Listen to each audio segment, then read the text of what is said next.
Batman releases in theaters this week, which means it's the perfect time to rank every single live-action Batman movie from worst to best. Now, just to preface, this list will not include Batman vs. Superman because I see that more of a Man of Steel sequel, as well as Zack Snyder's Justice League, because while I do absolutely love that movie, Batman is not the main focus. This will stick within the Batman-centric universe. So, with all that being said, let's hop into the ranking. Coming in at last place is Batman Returns. Now, this is the film that during my rewatch of every single Batman movie, I dreaded the most. Something about it, I just cannot get it on board with, and I think it's just because it's not particularly good at all. There are films higher on this list that are much more cringy, but this one was so disturbingly weird and awkward in many, many ways that I could not get invested in it whatsoever. From the beginning, when the Penguin is literally thrusted into the river, left for dead by his parents, and we see his origin story, to the way that Michelle Pfeiffer's Catwoman actually transforms into her full figure, being thrown out a window, licked by cats, and given these supernatural abilities, to Tim Burton's overly eccentric psychosexual undertones that just are bursting throughout this entire movie, and it's really just shoving all these weird ideas in your face that it's these three different people, Max Schreck, the Penguin, and Catwoman, fighting against Gotham City, the politics, and Batman because they feel underrepresented, and they're fighting for the little people, but the things they're fighting for can really literally only be pertained to those three people. Nobody else has the issues that they do, and so nothing that was motivated by any of that, none of their drive, none of their passion, none of their purpose felt realistic or justifiable in any sense. But I also think the biggest crime that this movie commits is that it's a Batman movie, and Batman is the last thing that this film focuses on. He is very rarely present in the film, and whenever he is on screen, it's very lackluster, and it doesn't feel like it was very developed enough at all. I will say I absolutely love the way that Tim Burton can bring Gotham City to life, and I love the fantastical side of things to an extent, but overall, this movie was unbearable. At number 8 is Batman and Robin. A lot of you probably thought that this would be at the bottom of my list, and I will say that yes, this is a horrible movie in every sense of the word. When the filmmaker himself comes out and says he regrets it, when George Clooney does not want to accept the fact or acknowledge that he ever played the character of Batman, that is saying a lot right there. There's ideas out there that this is a film that knows exactly what it is, and it was meant to be campy and overboard and not take itself seriously whatsoever, but while there may be performances inside of it, such as Arnold's Mr. Freeze, who were not taking themselves seriously and felt very almost like a parody of what a Batman story should be, I don't think that the filmmakers would actually regret it if they intended for it to be that way. The reception for this movie was not great then, and it still isn't now for the most part. And can you really blame it? There's an overabundance of villains. There's no great dialogue whatsoever. There is bat nipples. Robin is whiny and unlikable. Batman carries around a bat Visa card to pay for things. It's all extremely laughable and embarrassing, but to be honest, the reason that this is higher than Batman Returns is because that was unbearable in more of a dull, wacky, just incoherent way, to where here, yes, it's got a lot of issues, but at least it makes me laugh. It's the greatest live-action superhero movie ever made for the purpose of selling toys, but for the sake of telling a compelling Batman-centric story, it fails in every department. Batman Forever, a film that I might dislike to the same amount of Batman and Robin, but here I do feel like there's just a few compelling subplots throughout that make it a little more interesting and a little more engaging. That being said, it's still a very bad movie. I do think they take an interesting angle here, showing the development of all the villains within the story and how they each have an issue with either Batman or Bruce Wayne. So you see their origins, their upcoming into the zone to where they're trying to go after Batman and take him down for what they see as wrongdoings towards them. Jim Carrey is overboard, eccentric, and bonkers in so many ways, and this performance really sort of sums up exactly what Jim Carrey in the 90s represented. And so for that, while his performance isn't necessarily great, it definitely is entertaining. I will say that while it was nice to see Tommy Lee Jones in this movie, his presence is not really felt as deep as it could have been, because it truly feels like he was just there to get a check He doesn't have a ton of great, interesting dialogue. He's really just going top-notch level of craziness as he can with no substance to his performance, but it's fun to see Tommy Lee Jones in a Batman movie. But I think what sucks about this movie is Val Kilmer as Batman, which I hate because I love Val Kilmer, but here it just doesn't seem like he cares or is trying at all. Now, I know there was a lot of issues with him, especially during the production of this movie, not really liking the suit, not feeling comfortable, having a lot of moments to where he felt claustrophobic or like he couldn't really express himself because the suit was taking him over so much and overpowering his ability to emote whatsoever. And that's really present here. He's extremely stiff, lacking any sort of charisma whatsoever. And overall, it just results in a very lackluster, uninspired performance overall. Joel Schumacher is a great director, but overall his Batman era was not the greatest. Batman 1966, this is the first live-action adaptation of the Batman character, and it definitely represents the time period that it was set in. This film is filled with camp, with cheese, with so much hilariousness all the way throughout, and you can tell that at this period in time, they were not trying to make a serious adaptation. They truly didn't have the capacity to do so. So, watching it again for this ranking, I'm able to look at it through the lens of something that knew exactly what it was at the time and knew that it had all the resources it could get, but wasn't able to tell the story how we've gotten further down the line. But still, it's funny in so many ways, and it's almost extremely charming that I quite enjoyed my time with this movie. I love watching Adam West as Batman being this fun, over-the-top, very animated version of the character, almost like it comes directly from the comics. Also, I think what I like more is his version of Bruce Wayne. He is pretty great as Bruce Wayne, if I'm being honest. I think he really represents the character quite well, and like I said, while it's not as serious as the later adaptations of the character, he still has this suaveness to him that fits very well. Also, Robin is incredibly funny, and he has so many one-liners in this movie that are just pure gold. Not to mention all the great gadgets that they had, from the Batcopter to their shark repellent and all these different things, the way that they actually fought off a shark. And on top of that, there were 4 villains that they had to fight all at once within this movie, from the Penguin, Catwoman, the Riddler, and the Joker. Honestly, Cesar Romero gave a pretty great performance as the Joker as well. He did in the 1966 series, and that is no different here.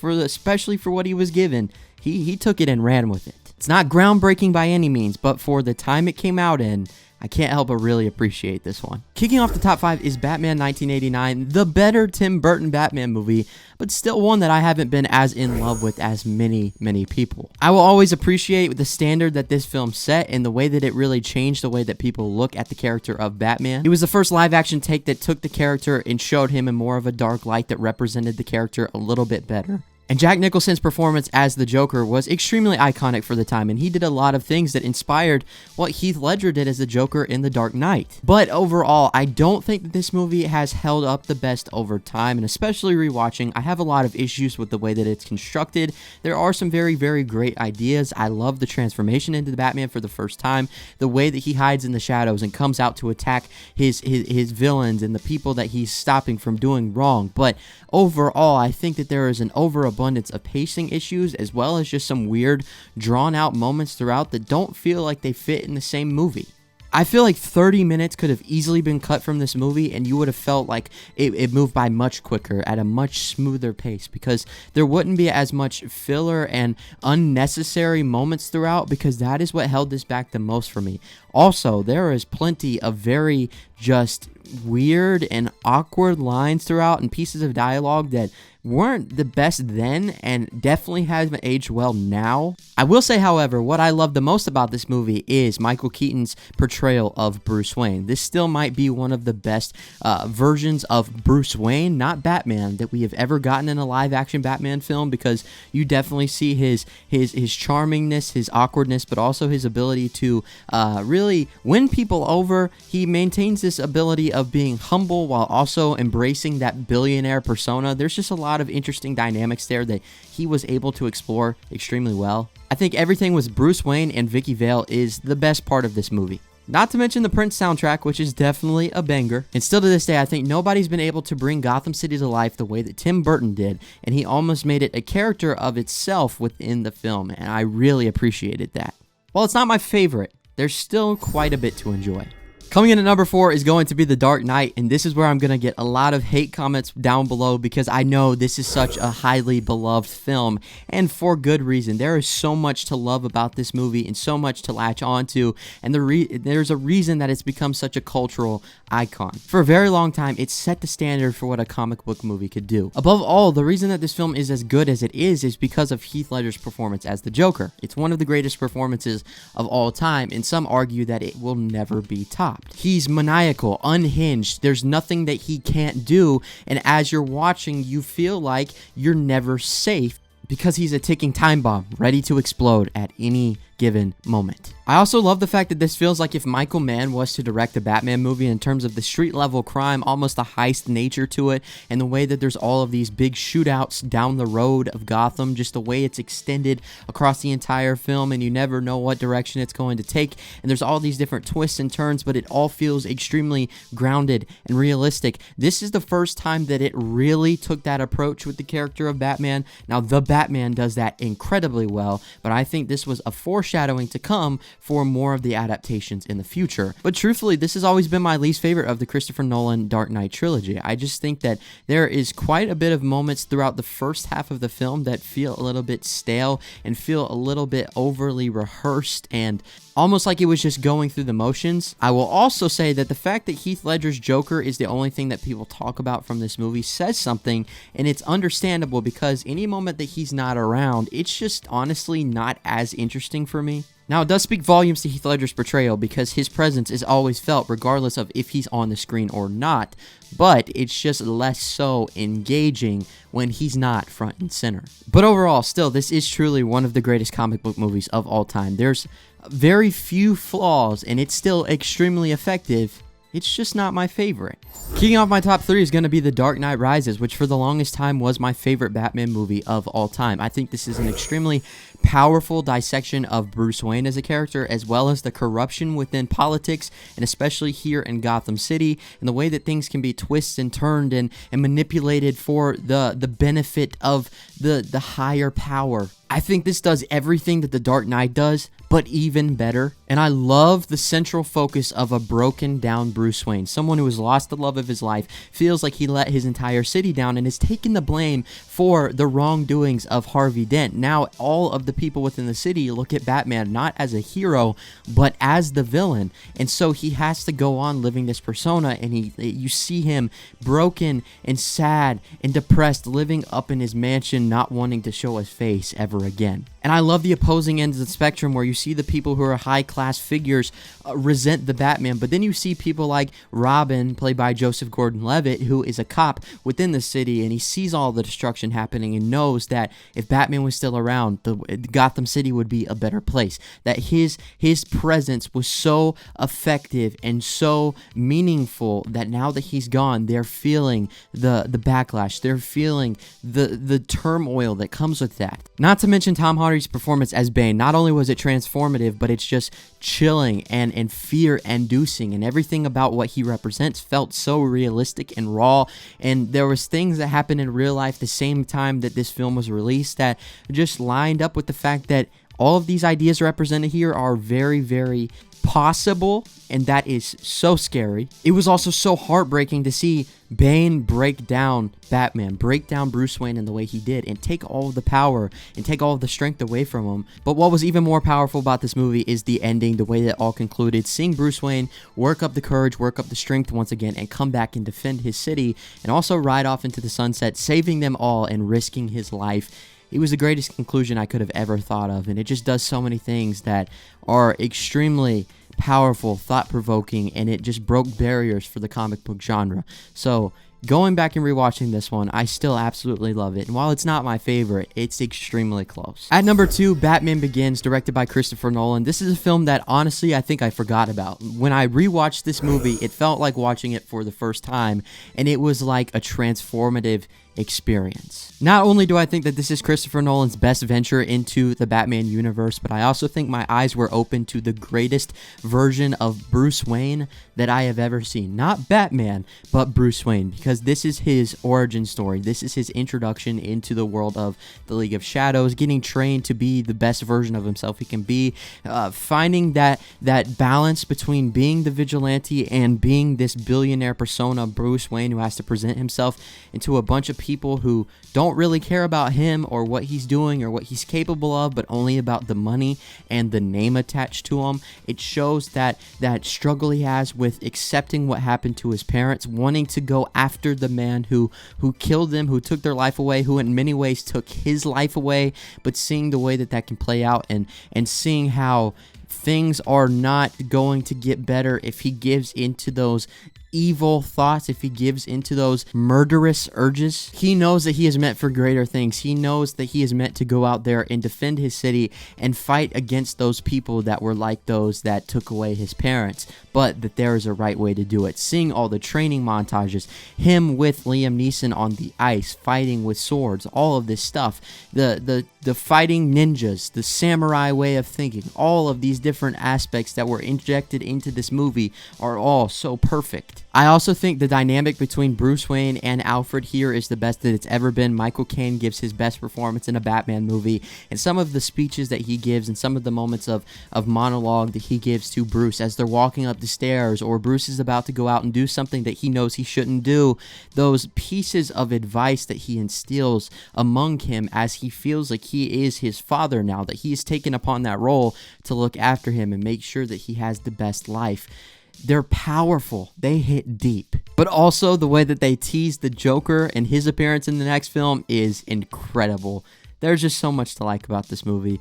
I absolutely love it so much, and I'm so glad that I rewatched it to find this new appreciation for it, this new love, because I never had this before, but it really did something to me upon this rewatch. That's why it's good to go back and watch movies that you haven't seen in a long time, because you could have a completely different perspective. But coming in at my number one is The Batman, the newcomer on the list, as well as my favorite comic book movie of all time.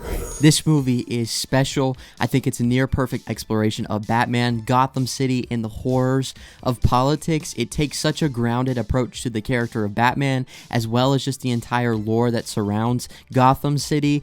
It contains some of the best action sequences that I've seen in a comic book movie in years, and it all feels extremely raw and visceral. Every punch thrown feels like one that you're taking to the gut, because that's how extremely effective it is. Matt Reeves is so incredibly passionate about the character of Batman, and you can tell that with every single frame of this movie. There's just so much thought and love put into it, and it's so thought-provoking. It causes you to dig a little deeper to uncover these things and understand certain approaches and ideals of these characters, but it's all so rewarding. But what I love the most about it is the fact that it's a detective story, and it really takes Batman front and center into uncovering this mystery.